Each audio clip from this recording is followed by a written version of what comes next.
Hello students, welcome to Being Scholar. मैं हूं आपके साथ, आपका दोस्त, आपका साथी मोहित अभिचर तिवारी। तीनों मैं ही हूँ।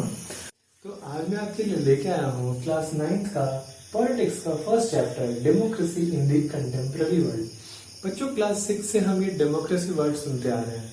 हम सभी जानते हैं कि किसी कंट्री में डेमोक्रेसी तब होती है जब वहां के लोगों को अपने रिप्रेजेंटेटिव्स को इलेक्ट करने की परमिशन, इलेक्ट करने का राइट होता है। ओके, साथ ही साथ वो कई सारे राइट्स, फ्रीडम के राइट्स, एक्सप्रेशन, मतलब कई सारे राइट्स को एंजॉय कर पाते हैं। तो वैसी कंट्री हमारी डेमोक्रेटिक कंट्री कहलाती है। तो इस चैप्टर में हमारा जो फर्स्ट टॉपिक है वो है मेकिंग एंड अनमेकिंग ऑफ डेमोक्रेसी। तो बच्चों, मेकिंग और अनमेकिंग की जब हम बात करते हैं तो डेमोक्रेसी की मेकिंग और अनमेकिंग कैसे होगी?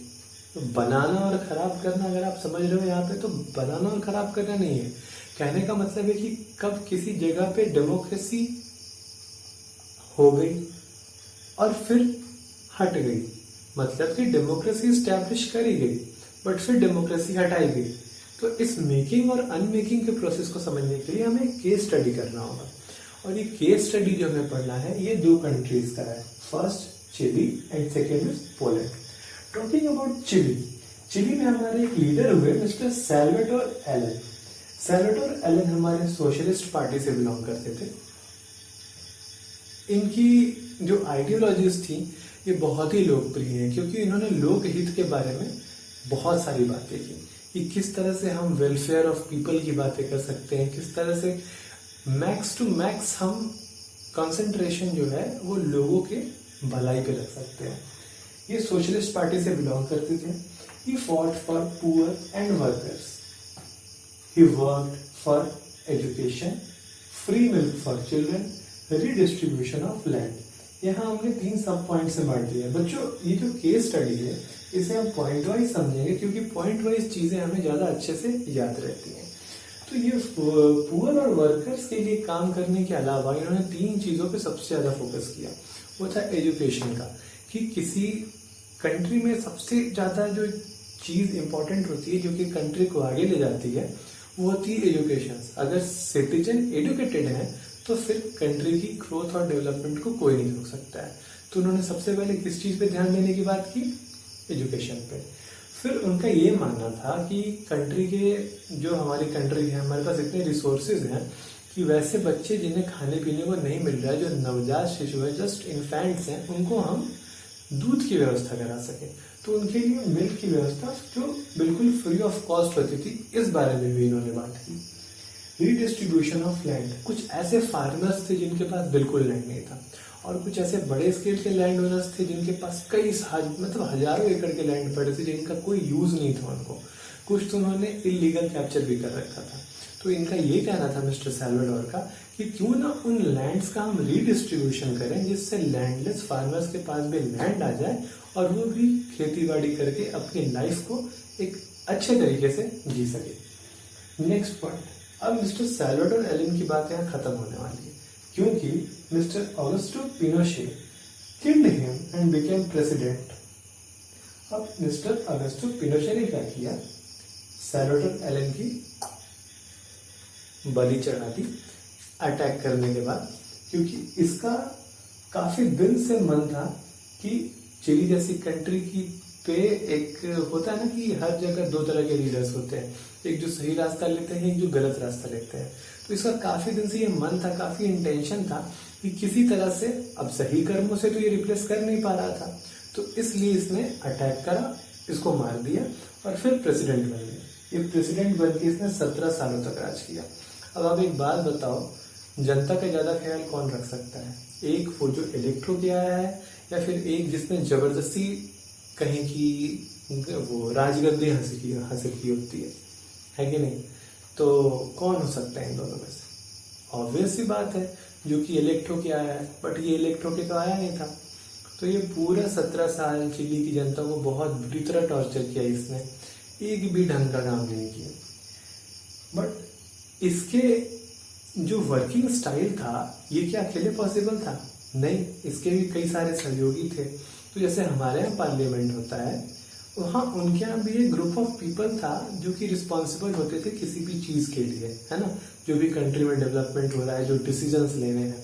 तो उन्होंने मिलकर एक डिसीजन लिया, वोटिंग की आपस में कि मिस्टर अगस्तो पिनोशे को अब कंटिन्यू करना चाहिए पावर में या नहीं करना चाहिए। ये वोटिंग इसलिए की क्योंकि वो भी परेशान हो गए थे, सिरफिरा हो जाता है ना इंसान, ये सिरफिरा हो गया था। तो वो भी जब परेशान हो गए तो इन्होंने एक वोटिंग करी जिसको नाम दिया गया रेफरेंडम, और उस रेफरेंडम की वजह से मिस्टर अगस्तो पिनोशे जो है उन्हें 1988 में अपने पॉलिटिकल और मिलिट्री पावर्स से हाथ धोना पड़ा। लास्ट पॉइंट की अगर हम बात करें तो पॉलिटिकल सिस्टम वाज रीस्टोर्ड। इन सब के बाद पॉलिटिकल सिस्टम फिर से रीस्टोर हो गई। तो चिली की बस इतनी सी कहानी थी। पहले एक ऐसा राजा था जो कि चाहता था सबका भला हो, उस राजा को विलेन ने मार दिया। मारने के बाद कुछ साल तक राज किया, बट फिर विलेन के फैमिली के लोग ही उसके अगेंस्ट चले गए और वापस से उस कंट्री में अच्छी खासी न्याय व्यवस्था बहाल हो गई। अब दूसरी तरफ हम बात करते हैं पोलैंड की। पोलैंड में जो पार्टी थी उस पार्टी का नाम था पॉलिश यूनाइटेड वर्कर्स पार्टी। ये 1980s की बात है। ये जो पॉलिश यूनाइटेड वर्कर्स पार्टी थी ये कम्युनिस्ट नेचर की पार्टी थी। ये कम्युनिस्ट रूल था। कम्युनिस्ट रूल आप सब जानते ही हैं। No other party was allowed to contest elections. Communist rule में क्या था कि कोई भी अदर पार्टी वहां पे इलेक्शन कंटेस्ट नहीं कर सकती थी। पोलैंड में लोगों को अपने रिप्रेजेंटेटिव्स को इलेक्ट करने का अधिकार नहीं था अपने चाहने, और जो कम्युनिस्ट पार्टी वालों ने जो किया बस वही आएंगे पावर में, दूसरी पार्टी वाले पावर में नहीं आ सकते। थर्ड पॉइंट, हर जगह बदलाव आता है, तो थर्ड पॉइंट से पोलैंड में बदलाव आने वाला है। इन अगस्त 1980 a strike was happened. Strike occurred after 2 employees were fired illegally. वहां पे एक कंपनी थी पोलैंड की, लेनिन शिपयार्ड। लेनिन शिपयार्ड ने क्या किया कि अपने यहाँ के 2 एम्प्लॉयड को इलीगली फायर कर दिया, बिना रीजंस के, मतलब अनजस्ट रीजंस की वजह से उनको फायर कर दिया, जिसको लेके एक स्ट्राइक हो गई। और स्ट्राइक की डिमांड्स क्या थी? फर्स्ट, हायर पे, मतलब हमारी सैलरी बढ़ाओ भैया, नहीं तो हम स्ट्राइक करेंगे और तुम्हारा काम चौपट होगा। Second was prisoners release. अब यहाँ पे ये मत कंफ्यूज हो जाना कि ये कैदियों को रिलीज करने की बात कर रहे हैं। जब पॉलिटिकल रेवोल्यूशंस की बात आती है तो कई अच्छे नेताओं को पकड़ के जेल में बंद कर दिया जाता है, जिन्हें हम पॉलिटिकल प्रिजनर्स कहते हैं। तो इन्होंने पॉलिटिकल प्रिजनर्स के रिलीज की बात की थी। थर्ड डिमांड इनका था end of censorship. Censorship press पे लगा हुआ था कि वो गवर्नमेंट के अगेंस्ट कुछ नहीं छाप सकते हैं। तो इन 3 चीजों को खत्म करने की इनकी डिमांड थी कि आप सेंसरशिप खत्म करो, प्रिजनर को रिलीज करो और हायर से बाहर करो। फोर्थ पॉइंट, अब क्या ये स्ट्राइक खत्म हुआ? क्या ये डिमांड मानी गई इनकी? तो बिल्कुल मानी गई। पोलैंड की हिस्ट्री में फर्स्ट टाइम हुआ कि 21 point agreement was signed and strike ended with the formation of independent trade union.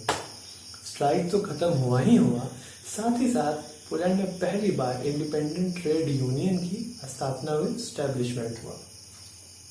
In 1981 once again this freedom was taken away due to martial law.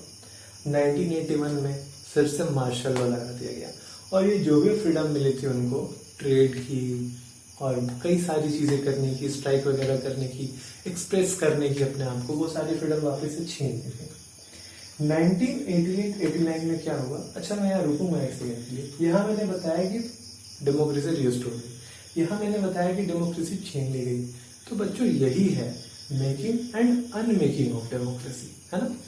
तो 1988-89 में फिर से एक सेकेंड वेव उठा, फिर से लोग प्रोटेस्ट करना शुरू कर दिए कि नहीं, हमें अब इस चीज को खत्म करना है। और अल्टीमेटली एज अ रिजल्ट 1990 में first election was held in Poland, जो कि एक मल्टी पार्टी इलेक्शन था। और मल्टी पार्टी इलेक्शंस जब होते हैं किसी कंट्री में तो वो कंट्री ऑटोमेटिक डेमोक्रेटिक कंट्री हो जाती है। तो इस तरह से पोलैंड हमारा वापस से डेमोक्रेटिक कंट्री बन गया। तो इस तरह से हमारा पहला टॉपिक जो कि मेकिंग एंड अनमेकिंग ऑफ डेमोक्रेसी था वो यहाँ पे खत्म होता है। थैंक यू बच्चों। इस चैप्टर का फर्स्ट टॉपिक यहीं पे ख़त्म होता है। हम फिर मिलेंगे अगले वीडियो में इस चैप्टर के सेकंड टॉपिक के साथ। तब तक के लिए इस वीडियो को लाइक करें, शेयर करें और अगर आपने अभी तक चैनल को सब्सक्राइब नहीं किया है तो ज़रूर सब्सक्राइब करें। Bye bye.